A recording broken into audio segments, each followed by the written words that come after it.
növbəti A-freyimiz hazırlanır. Hal-hazırda A-freyimizin metal konstruksiyası yığılır.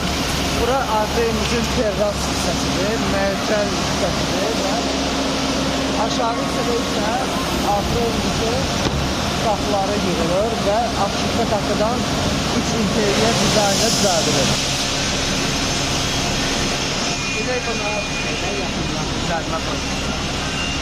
Bu A-freyim ağ renkdə dizayn edilir. İnteriori hər tərəfə ağ renkdə olacaq. Artıq A-freyimiz demək olar ki, təhvilə hazırdır. Burada A-freyimizin yataq otağı yerləşəcək. Yukarısı terras olacaq.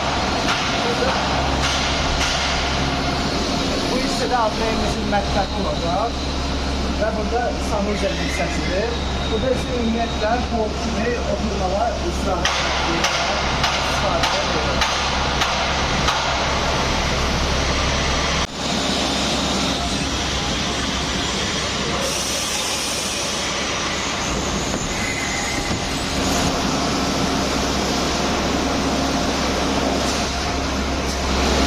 Gördüğünüz gibi A-freyimizin qapıları da artıq hazırlanır. Demək olar ki, bitmək üzərədir və yerində bırakılacaq.